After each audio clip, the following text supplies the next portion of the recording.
اعوذ باللہ من الشیطان الرجیم بسم اللہ الرحمن الرحیم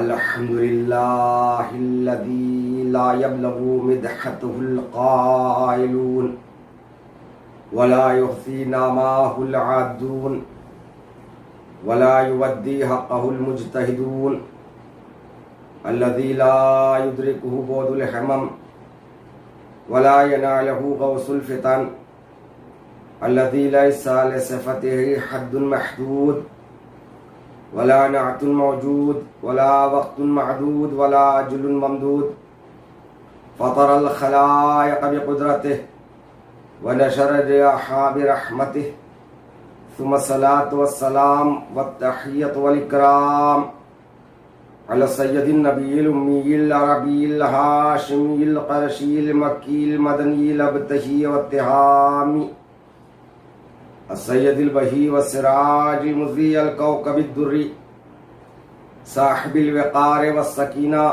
المدفون بأرض المدينة العبد المؤيد ورسول المسدد المصطفى الأمجد والمحمود الأحمد حبیب الہ العالمین وخاتم النبیین وشفیع المذنبین ورحمت للعالمین ابی القاسم محمد وآلہ الطیبین الطاہرین المعصومین المظلومین المنتخبین الصابرین الشاکرین واللعنۃ الدائمۃ علی اعدائہم وغاصب حقوقهم ومنكر فضائلهم ومناقبهم ومصائبهم وعظمتهم وولايتهم أجمعين أما بعد فقد قال الله تعالى وتبارك في كتابه الكريم وهو أصدق القائلين قوله الحق بسم الله الرحمن الرحيم قل عبادي الذين أسرفوا على أنفسهم لا تقنطوا من رحمت اللہ ان اللہ لا یغفر الذنوب جميعا انه هو الغفور الرحیم صلوات پڑھیں محمد و آل محمد اللہم صلی علی محمد. حضرات گرامی قدر، عزاداران سید الشہداء،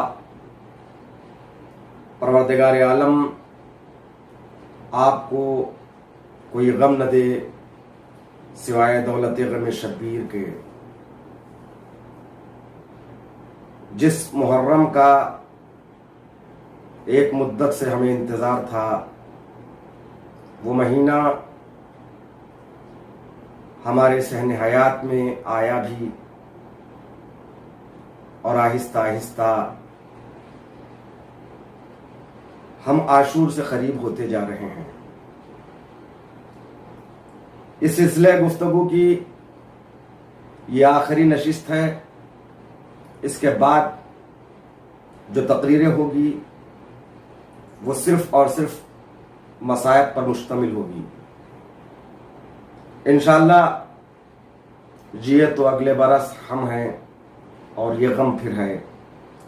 جو چل بسے تو یہ اپنا سلام آخر ہے. حیات نے وفا کی تو انشاءاللہ میرٹھ کی سرزمین پر امام بارگاہ چھوٹی کربلا میں آئندہ سال انہی ایام میں حاضری دینے کا شرف حاصل کروں گا انشاءاللہ. یہ رات جو آنے والی ہے، یوں کہوں کہ کربلا میں سید الشہداء علیہ الصلاۃ والسلام اور ان کے اصحاب باوفا کی حیات ظاہری کی آخری رات ہے. شب عاشور خیمے بھرے تھے، کہیں اکبر نظر آ رہے ہیں، کہیں اصغر، کہیں قاسم، کہیں گھوڑے پر خیموں کا معائنہ کرتے ہوئے، جائزہ لیتے ہوئے شیر نربا سے جری نظر آ رہے ہیں. مگر اس کے بعد جو کل دن گزر کر رات آنے والی قیامت کی رات ہوگی، نہ عباس ہوں گے، نہ علی اکبر ہوں گے، نہ قاسم ہوں گے، نہ اون محمد ہوں گے، نہ حسین علیہ السلام ہوں گے۔ ایک دو پھر میں بھرا گھر اجڑ جائے گا، نہ خیمے ہوں گے۔ انشاءاللہ مختصر فضائل آپ کے سامنے پیش کرتے ہوئے مصائب کی منزل کی طرف بڑھوں گا، کیونکہ یہ وہ ایام ہیں مصیبت آل محمد کے ایام۔ گفتگو کو ماقبل سے پیوستہ کرنے کے لیے یہ عرض کروں، میں نے جس آیہ کریمہ کو عنوان قرار دیتے ہوئے مسلسل کربلا امید زندگی کے عنوان سے اپنی بحث کو جاری رکھا، خالق کائنات رسول اسلام سے خطاب کرتے ہوئے یہ اعلان کر رہا ہے، اے میرے رسول، میرے ان بندوں سے جو بندے اپنے آپ پر ظلم کر رہے ہیں، اسراف کر رہے ہیں، زیادتی کر رہے ہیں، یہ ان سے کہہ دیجئے لا تقنطوا من رحمت اللہ، وہ اللہ کی رحمت سے مایوس نہ ہو، اس لیے کہ اللہ تمام گناہوں کو معاف کرنے والا ہے، بخشنے والا ہے۔ انہ هو الغفور الرحیم، وہ غفور بھی ہے، وہ رحیم بھی ہے۔ اس کی بات کی آیت میں اعلان ہو رہا ہے وہ غفور تو ضرور ہے، اس کی رحمت ہر شے پر وسیع تو ضرور ہے، مگر شرط یہ ہے تمہارے گناہوں کو بخشنے کے لیے وَأَنِيبُوا إِلَىٰ رَبِّكُمْ وَأَسْلِمُوا لَهُ، تمہیں چاہیے کہ پہلے تم اللہ کی بارگاہ میں لوٹ کر تو آئے، رجوع تو کرے، اور اس کی بارگاہ میں اس کے لیے سر تسلیم کو خم کر دے، خواہشات نفسانی کو ختم کرتے ہوئے اپنے آپ کو اللہ کے حوالے کر دینے کا نام ہی اسلام ہے۔ پروردگار عالم رحیم ہے، کریم ہے، غفور ہے، وہ ہماری خطاؤں کو معاف کر دے گا، لیکن شرط یہ ہے کہ ہم اس سے رجوع تو کریں، اس تک پہنچے تو صحیح۔ اس کے لیے شرط یہ ہے ان اسباب رحمت کو تلاش کرے، ان کی معرفت حاصل کرے جن کے ذریعے سے ہم رحمت خدا تک پہنچ سکتے ہیں۔ رحمت خدا تک پہنچنے کے لیے وسیلے کی ضرورت ہے۔ اس رحمت کو چھوڑ کر جو بھی خدا تک پہنچنا چاہے گا وہ خدا رسیدہ ہو کر بھی خدا رسیدہ نہیں ہوگا۔ جو رحمت الہی کو پانا چاہتا ہے اس کے لیے اس وسیلے کی ضرورت ہے جو سبب رحمت ہے، جو محل رحمت ہے۔ زیارت جامع کبیرہ میں بھی اور خود امام حسین علیہ السلام نے بھی یہ تعارف کروایا ہے اہل بیت کا، نحن اہل بیت النبوہ ومعدن الرسالہ ومختلف الملائکہ ومحل الرحمہ۔ پروردگار کی رحمت تک پہنچنے کے لیے وسیلہ رحمت کا اختیار کرنا ضروری ہے۔ وہ سبب رحمت، وہ وسیلہ رحمت ذات امام ہے۔ اس لیے ضروری ہے کہ ہم امام کی معرفت حاصل کریں۔ امام کی معرفت کے بغیر خدا تک نہیں پہنچ سکتے۔ جیسے کہ گزشتہ مجلسوں میں نے جن دعاؤں کے فقرات کو آپ کے سامنے پیش کیا، اس کا ایک فقرہ یہی نا، اللہم عرفنی بحجتی، پروردگار ہم کو تو، مجھ کو تو اپنے حجت کی معرفت سے آگاہ فرما۔ فَإِن لَكَ لَمْ تُعَرِّفْنِي حُجَّتَكَ، اگر تو اپنے حجت سے ہمیں آشنا نہیں کرے گا، ضَلَلْتُ عَنْ دِینِی، میں اپنے دین سے گمراہ ہو جاؤں گا۔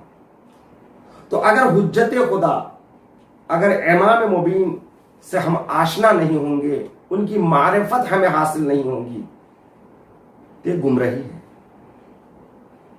اسی لیے سورہ حمد میں بھی ہم یہی تو دعا کرتے ہیں، پروردگار عالم نے ہمیں سکھایا ہے اس طرح دعا کریں، ہر نماز کا حصہ ہے سورہ حمد.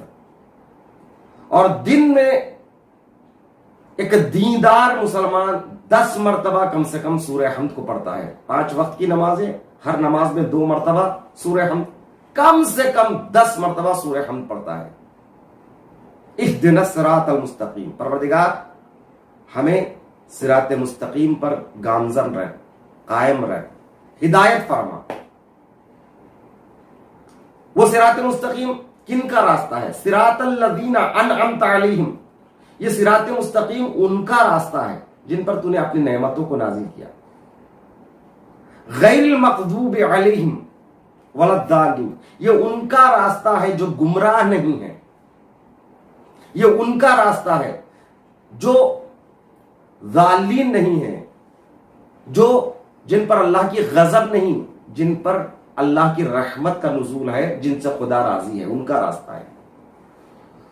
تو اگر کوئی حجت خدا کی معرفت نہیں حاصل کرے گا، ضللت عن دینی، وہ انسان دین سے گمراہ ہو جائے گا، یعنی اس کا راستہ صراط مستقیم نہیں ہوگا. صراط مستقیم کی ہدایت کے لیے ضروری ہے امام کی معرفت. اسی لیے امام نے فرمایا میں صراط مستقیم ہوں. مولا کائنات فرماتے ہیں صراط مستقیم میرا راستہ ہے. تو معرفت امام کا حاصل کرنا بے انتہا ضروری ہے. جب تک معرفت امام کی حاصل نہیں ہوگی، خدا کی معرفت نہیں حاصل ہو سکتی. میں بیان کو وسیع نہیں کر سکتا ہوں، صرف اشارہ کر رہا ہوں. آپ اٹھائیے زیارت جامع کبیرہ کا مطالعہ کیجئے، اس کا ترجمہ دیکھیے. یہ امام ہادی یعنی امام علی النقی علیہ السلام سے منقول زیارت ہے. اور امام نے فرمایا جب بھی کسی بھی معصوم کے مزار پر ان کی زیارت کے لیے پہنچنا تو زیارت جامع کبیرہ بھی پڑھنا، بڑا ثواب ہے. اور زیارت جامع کبیرہ کی بڑی شرحیں ہوئی ہیں. ان میں تعارف امام ہادی علیہ السلام اہل بیت کا کروا رہے. اہل بیت کون؟ من احبکم احب اللہ، اہل بیت ائمہ اطہار، جس نے آپ سے محبت کی اس نے خدا سے محبت کی. ومن ابغضکم ابغض اللہ، جس نے آپ سے بغض رکھا اس نے گویا خدا سے بغض رکھا ہے. ومن عارفکم عارف اللہ، جنہیں آپ کی معرفت حاصل ہے انہیں خدا کی معرفت حاصل ہے. معرفت حجت سے معرفت خدا کا یہ رشتہ ہے. ان کی معرفت کے بغیر، اہل بیت کی معرفت کے بغیر، امام کی معرفت کے بغیر عقید توحید ظن و گمان ہے، یقین کی منزل پر نہیں. علامہ رشید ترابی کا مشہور شعر ہے.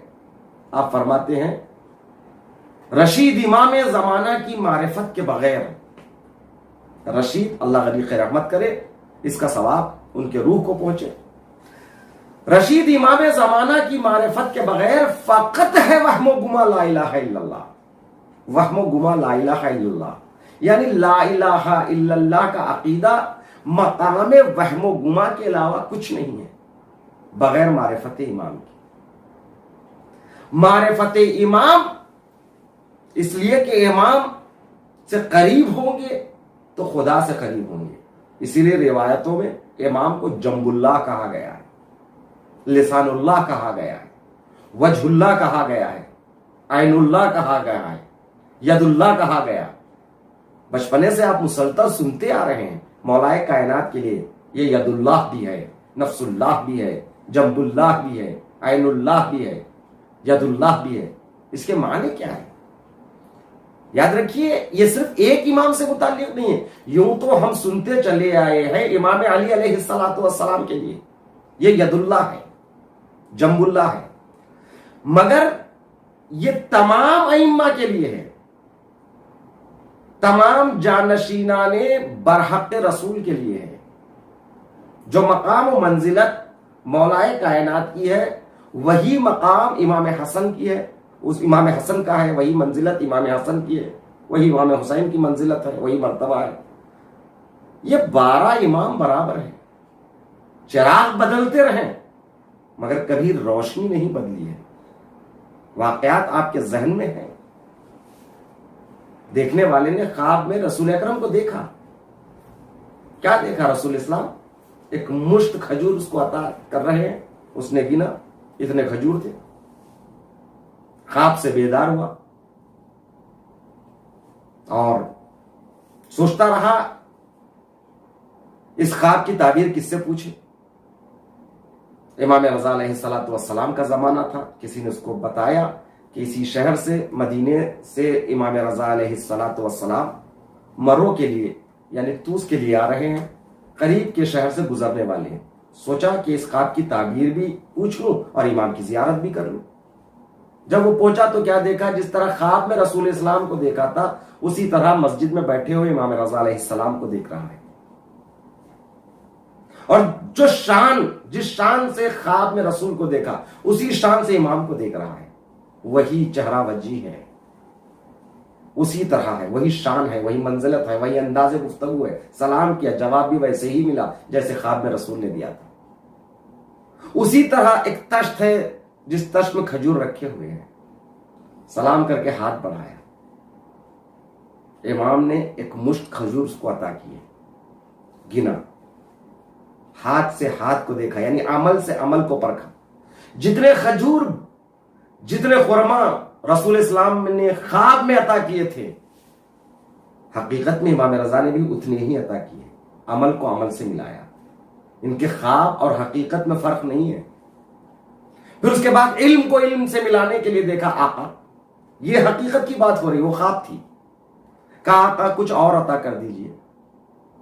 تو امام نے مسکرا کر کہا عزیزان محترم، یہ کبھی انکار نہیں کرتے، سقی ابن سخی ہیں، مگر یہاں پر چونکہ مانگنے والے کی نیت یہ تھی کہ پرکھنا تھا خواب میں مجھے اتنے ملے، امام کتنے دیں گے، تو لہٰذا اتنیت سے مانگا. تو مولا نے اسی انداز سے اسے جواب دیا کہ اگر خواب میں میرے جد امجد تجھے کچھ اور عطا کر دیتے تو میں بھی تجھے کچھ اور عطا کر دیتا. تو مجھے رک کر یہاں پر جملہ کہنے دیجئے. جب ان کی خواب سے حقیقت نہیں بدلتی ہے، یا یوں کہوں اتنے 100 سال کے بعد بھی وہ رسول اکرم کا زمانہ یا امام رضا علیہ الصلوۃ والسلام کا زمانہ، جب ان کے ہاتھ سے ہاتھ نہیں بدلا تو ان کی بات سے بات کیا بدلے گی؟ یہ کلنا محمد ہے، یہ سب کے سب محمد ہے. تو لہذا جو حدیث مولائے کائنات کے لیے ہے وہی حدیث تقریباً تمام ائمہ کے لیے. کچھ باتیں مولا سے مخصوص ہیں، جس طرح امیر المومنین کا خطاب صرف مولا کائنات کے لیے. چھٹے امام نے منع کیا ہے کسی اور کو آپ امیر المومنین کہہ کر نہیں کہہ سکتے. امیر المومنین یہ لقب مخصوص ہے مولا کائنات سے.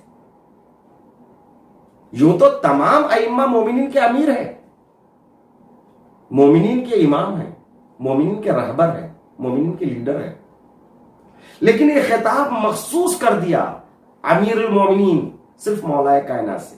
لہذا آپ نے کہیں نہیں سنا ہوگا امام جعفر الصادق علیہ الصلوۃ والسلام کے لیے اس لفظ کا استعمال ہوا امیر المومنین، یا کسی اور بھی امام کے لیے، امام رضا کے لیے اس لقب کا استعمال ہوا. یہ لقب مخصوص ہے امام علی علیہ الصلوۃ والسلام سے. ورنہ فضیلتوں میں سب برابر ہیں، سب شریک ہیں. اگر ید اللہ علی ہے تو ید اللہ امام حسن بھی ہے، ید اللہ امام حسین بھی ہے، ید اللہ امام سجاد بھی ہے، ید اللہ تمام ائمہ ہے. وجہ اللہ یہ ہے تو تمام کے تمام وجہ اللہ ہے. جنب اللہ یہ ہے تو تمام کے تمام جنب اللہ ہے. روایتوں میں ہیں. جنب اللہ اس لیے کہا جاتا ہے امام کو، جنب کہتے ہیں پہلو کو. پہلو کنایا ہے قربت کے لیے. کہا جاتا ہے نا فلاں کا گھر میرے گھر کے پہلو میں ہے، بغل میں ہے، پاس ہی میں ہے. فلاں شخص مجلس میں میرے بغل میں بیٹھا، میرے پہلو میں بیٹھا. پہلو سے مراد یہاں کنایا ہے قربت. امام کو اس لیے جنب اللہ کہا جاتا ہے، یہ اللہ سے قریب ہے. جو ان سے قریب ہوگا وہی اللہ سے قریب ہوگا. ہماری زندگی سب اللہ سے قربت کے لیے ہے، ہمارے تمام اعمال اللہ سے قربت کے لیے. نماز پڑھتے ہیں قربت اللہ، روزہ رکھتے ہیں قربت اللہ، مال سے زکات نکالتے ہیں قربتن للہ، خمس نکالتے ہیں قربتن للہ، یعنی ہمارے تمام اعمال نماز برائے نماز نہیں پڑھتے ہیں، نماز برائے قربت پڑھتے ہیں۔ آپ نماز کے لیے نہیں پڑھتے ہیں، نماز کے ذریعے سے آپ الہی قدرت پانا چاہتے ہیں۔ اگر اس نماز کے ذریعے قربت حاصل نہ ہو اللہ کی تو پھر وہ نماز نہیں ہے، وہ اٹھک بیٹھک ہے۔ آپ بس میں سوار ہوتے ہیں میرٹھ سے دہلی جانے کے لیے، بس میں سوار ہونا آپ کا مقصد نہیں ہے، دہلی پہنچنا آپ کا مقصد ہے، لیکن آپ ایسی بس میں بیٹھ گئے جو چلنے والی نہیں ہے، بیٹھے رہ جائیں گے، آپ دلی نہیں پہنچ سکیں گے۔ مقصد آپ کا بس میں بیٹھنا نہیں ہے، مقصد آپ کو دلی تک پہنچنا ہے۔ چونکہ دلی تک پہنچنے کے لیے وسیلہ بس ہے، اس لیے آپ نے بس کا انتخاب کیا، بس میں سوار ہوئے۔ اسی طرح یہ وسیلہ ہے نماز خدا تک آپ کو پہنچانے کے لیے۔ الصلاۃ معراج المومن، یعنی انسان کو نماز معراج مومن اس لیے کہا گیا ہے، عروج پر، یعنی خدا سے قریب کرتی ہے نماز۔ لیکن شرط یہ ہے، جس طرح بس کے لیے شرط یہ ہے کہ بس ٹھیک ٹھاک ہو، بس میں کوئی خرابی نہ ہو، اسی طرح نماز کے لیے بھی شرط یہ ہے کہ ولائے ائمہ کے ساتھ نماز پڑھی جائے۔ لا تقبل العبادات الا بولایتنا، امام جعفر صادق علیہ السلام ارشاد فرماتے ہیں کوئی بھی عمل، کوئی بھی عبادت قابل قبول نہیں جب تک ہماری ولایت نہ ہو، اس میں ہماری سرپرستی نہ ہو، ہم سے قربت نہ ہو۔ تو امام جنب اللہ ہے، اس لیے جنب اللہ ہے امام کہ امام سے قریب ہونا ضروری ہے۔ خدا سے قریب ہونے کے لیے، رحمت الہی سے قریب ہونے کے لیے امام سے قریب ہونا ضروری۔ امام رحمت ہے۔ ید اللہ، ید کے معنی ہے ہاتھ۔ ید اللہ کے مطلب یہ نہیں ہے کہ حضرت علی یا کوئی بھی امام اللہ کا ہاتھ ہے، کیونکہ وہ جسم و جسمانیہ سے مبرہ ہے، پاک ہے، پھر ید اللہ کیوں کہا گیا؟ ید کنایا ہے قدرت، وزنی چیزیں آپ ہاتھ سے اٹھاتے ہیں۔ کہتے ہیں نا، اردو میں بھی محاورہ ہے نا، فلاں شخص میرا دست راست ہے۔